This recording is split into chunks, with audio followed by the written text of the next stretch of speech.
Ciputra, sosok yang kita kenal sebagai begawan properti.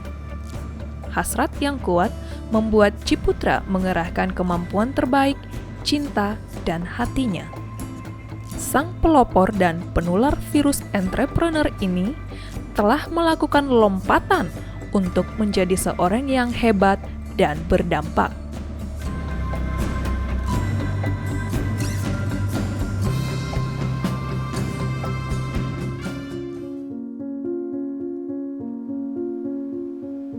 Jauh sebelum menjadi Ciputra yang kita kenal, dia dikenal sebagai Yi Chin Huan, pemuda yang dibentuk oleh rasa sakit. Emosi berperan besar dalam pertumbuhan Yi Chin Huan. Dia pun dipimpin oleh suara batin. Semangatnya dibakar oleh trauma. Betapa cepatnya hidup berubah dari seorang anak pedagang yang cukup makan dan nyaman. Kemudian harus berhadapan dengan sebidang tanah untuk sumber kehidupan. Yi Chin Huan semakin mantap menanamkan tekad. Hidupnya harus syarat prestasi, sebab prestasi adalah sumber harga diri.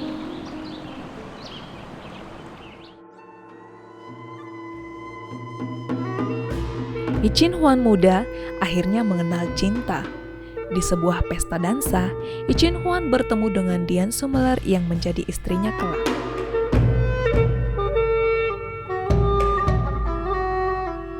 Amboy, semakin hari kami semakin rapat. Dia harus menjadi istri saya. Tak ada wanita yang akan menggesernya.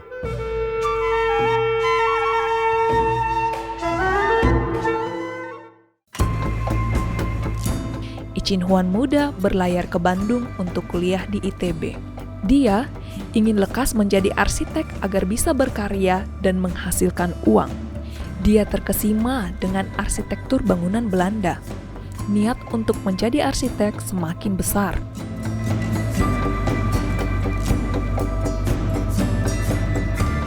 Di sana, dia bertemu Ismail Sofyan yang luas dalam komunikasi dan Budi Brasali yang sangat teliti dalam perhitungan. Mereka sesama perantau yang ingin menjadi arsitek. Trio ini menghasilkan bangunan yang apik dengan kualitas tinggi tapi dengan budget yang ekonomis. Cita-cita menjadi arsitek telah ia gapai. Ketika itu, dia telah memiliki anak pertama berusia 5 tahun dari Dian Sumeler. Yi Chin Huan tak puas dengan menjadi arsitek. Dia ingin membangun kota, negeri, dan Indonesia.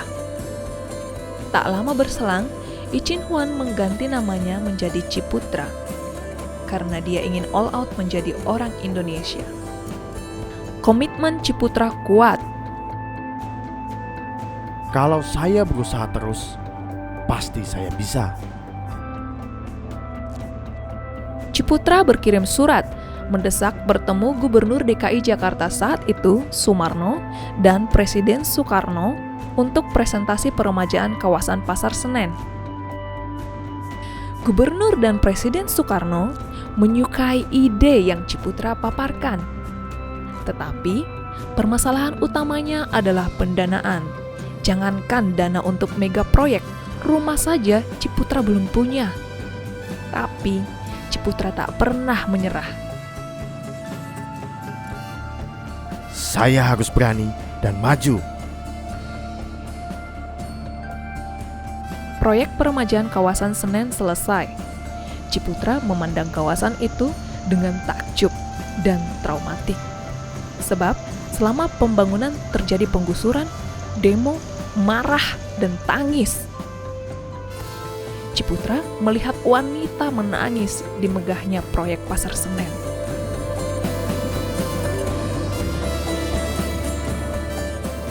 Setelah itu, Ciputra bertekad hanya membangun lahan kosong dan terlupakan. Dilupakan berarti tempat anak buang jin, misalnya Bintaro, Pondok Pinang, BSD, Cengkareng. Tugas developer adalah memantik harapan. Setahun berlalu, Gubernur Jakarta Ali Sadikin menyodorkan proyek kawasan Ancol. Ketika itu, Ancol hanyalah hutan rawa banyak ular dan hewan lain. Hanya Ciputra yang menerima proyek gila itu. Pasalnya, tak ada dana pembangunan dari pemerintah sama sekali. Ciputra mendesain kawasan Ancol menjadi 3 bagian. Wilayah barat menjadi kawasan industri, timur menjadi pemukiman, dan tengah adalah Taman Impian Jaya Ancol. Saya bertekad, Ancol yang mengerikan itu bisa saya sulap menjadi kawasan yang indah. Kami pun jalan, pasukannya minim, dana yang berlaga di medan pun berat. Kami berusaha mendapatkan uang sekecil apapun. Bahkan, hanya dengan menjual karsis menuju pantai, yang penting ada dana yang masuk. Pembangunan Ancol terus berlangsung. 4 tahun berselang, Ciputra kembali bertemu Brasali dan Sofyan. Mereka bertemu untuk mendirikan Metropolitan Development, sebuah perusahaan developer yang sepenuhnya dipegang swasta. Ketika itu saya merasa ibu kota akan segera sesak karena perekonomian tumbuh usai booming minyak bumi. Jadi kami mulai mencicil tanah di Bintaro dan Pondok Indah. Strategi investasi asing berubah sehingga Bintaro terpaksa kami jual meskipun perspektif dan strategis. Pembangunan kawasan Bintaro berhasil dijalankan.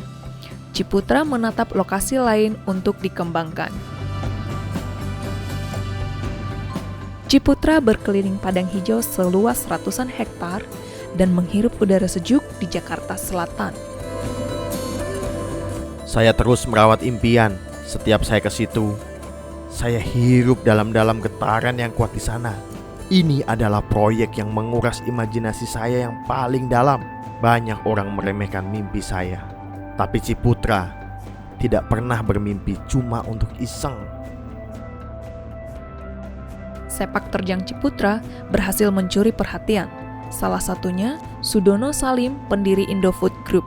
Dia bertemu Ciputra untuk mengajak kerjasama membangun kawasan paling mewah. Ciputra selalu berkata kepada Sofyan dan Brasali kalau mereka akan sejahtera dari Pondok Indah hingga puluhan tahun, dan mereka semua tertawa. Melihat kebahagiaan orang di sana, hati saya tersentuh. Saya tiba-tiba teringat yang kelabu dan sunyi. Begitu cinta saya pada Dufan, hingga meminta kantor pribadi di sana agar bisa memperhatikan kegembiraan pengunjung. Lepas dari dekade 80-an, Jaya Group dan Metropolitan Group telah matang berkembang. Kini, giliran dia mendirikan Ciputra Group pada 1981, perusahaan yang berdiri untuk menjadi sekolah kehidupan bagi keluarganya. Ciputra tak mau mereka bergantung pada perusahaan yang dia rintis dengan teman-teman. Melalui grup ini, mereka membangun lumbung sendiri. Ciputra hanya mendidik mereka berbisnis, dan dia juga belajar menjadi ayah yang baik. Grup ini Ciputra arahkan untuk menjadi arena berjuang yang melatih kebersamaan, cinta kasih, peduli saudara, empati, bahu-membahu, dan kejujuran harus terus dibangun.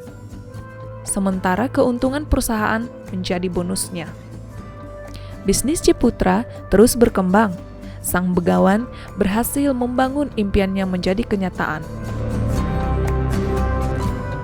Setelah 40 tahun berdiri, Ciputra memiliki 78 proyek di 34 kota, menjual lebih dari 102.000 meter persegi ruang perkantoran, 60 proyek residensial dan 18 proyek komersial, menjual lebih dari 122.000 unit rumah dan kondominium, 9 hotel, 1 unit apartemen servis, gedung kantor seluas 89.000 meter persegi, 3 rumah sakit, theme park, dan water park.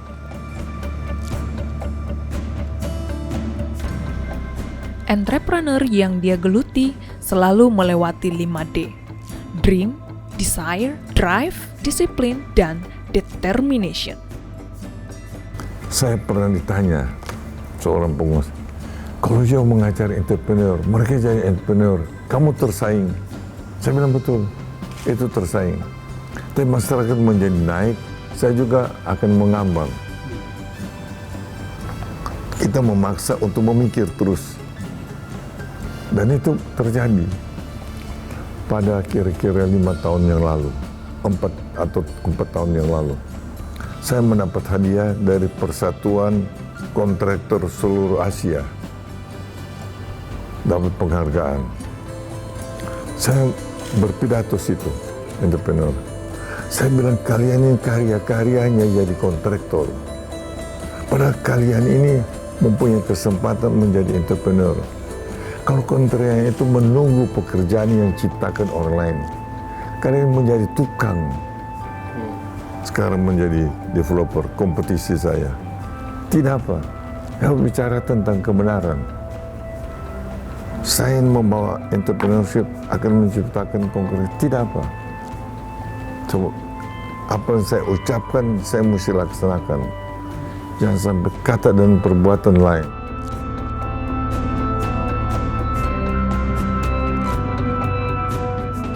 Akhirnya, segala peristiwa besar dan kecil, pahit dan manis, memiliki pesan yang indah.